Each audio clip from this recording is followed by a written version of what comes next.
an artist known throughout the world who, big name artist historically, who began by doing very good traditional works of art, and then over time um, developed and extended beyond into making their work more abstract until they finally actually just make abstract works.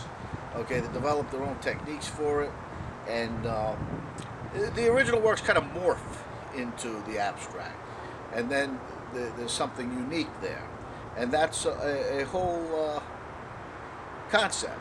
All right, I do just the opposite. I begin with the abstract character, I call it, and it just comes out of my mind onto the surface.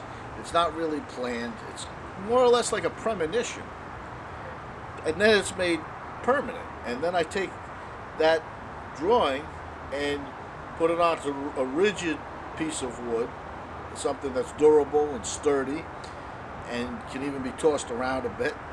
I draw it out, cut it, sand the edges, prime it, paint it, and put the artwork on it. And now that actually becomes my traditional artwork. It goes from the premonition stage, the abstract stage, to reality, and then goes out into the world. And I can make a number of pieces, I can make many pieces, and they're there for people to handle and to be involved with. Now I'm going to show you something. This is something I did. I just hand drew it out. It was rather sudden, and you could see right here this little character. Okay, and I liked it. I thought it was very cute, so I took it and I made a photocopy of it. Okay, right there. Okay, that's the same character.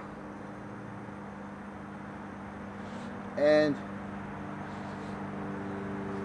then I took that copy up to the copy center, and I had it blown up big like this. Okay, so that's this. And then I transferred it to a piece of plywood, which I'm going to show you now. I actually used this as the stencil, and very much as the stencil.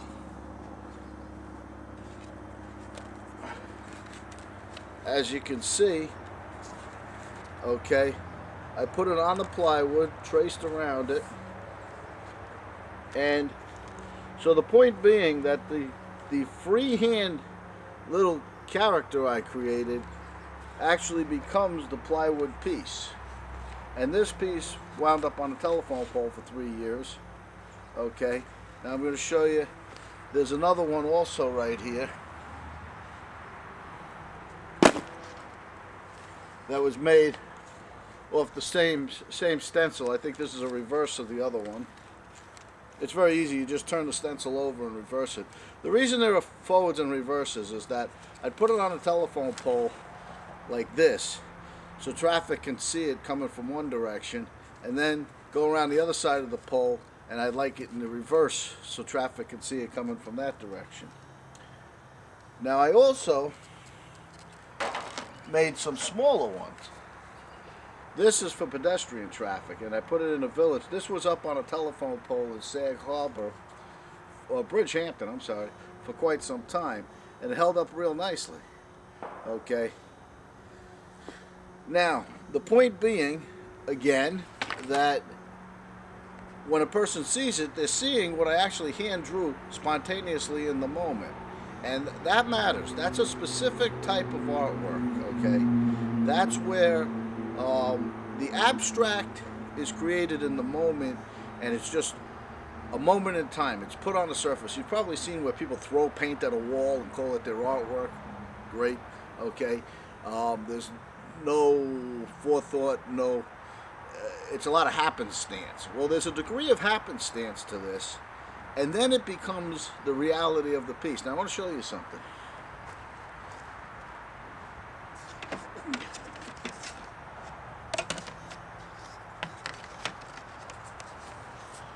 This is a piece that I made using this one sort of kind of for a pattern, but not as a stencil. You can see there are parts of it that are a little heavier. That's for strength and durability, and I thought it would come out a little nicer. Okay, so it progressed a little bit.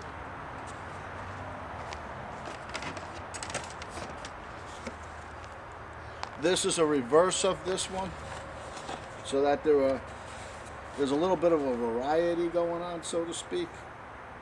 Okay, and then there's also a bit of a change where I put one antenna, so that when I have a bunch of them with two antennas, the one kind of stands out as its own thing. But the point being, this piece,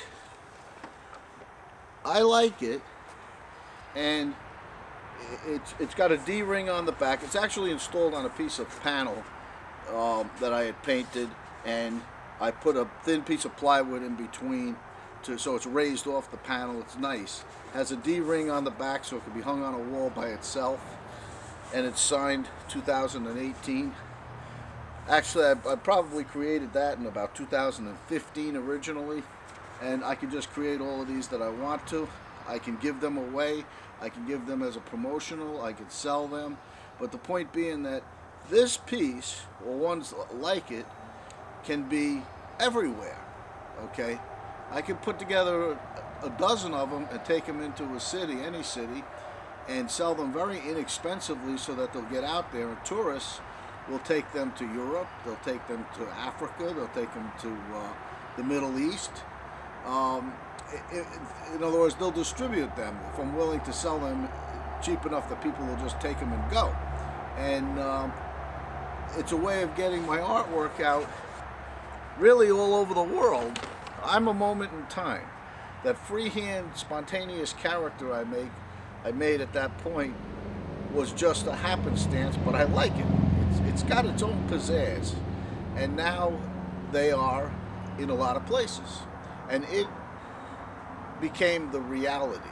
It became the part of, in a sense, a part of society. It's from my mind, through my hand, happenstance. Rather than me being a traditional artist who developed techniques and all to make traditional art and then extend it to a specific kind of an abstract, I do the abstract first. Turn that into the permanent on a durable surface, and then distribute that out there. Now, later on, when people who have my pieces, or who've seen my pieces, or have been around my pieces, see me make a spontaneous entity suddenly on an easel. In other words, take an easel, go to a busy place, take a marker and just do it real quick, they would be saying to themselves, hey, this is unfolding, and it's just like the solid piece I saw over here or over there, or I have at home, when in fact it's really the other way around. It starts with the spontaneous and the abstract, and then becomes the real and the traditional. And that's my artwork.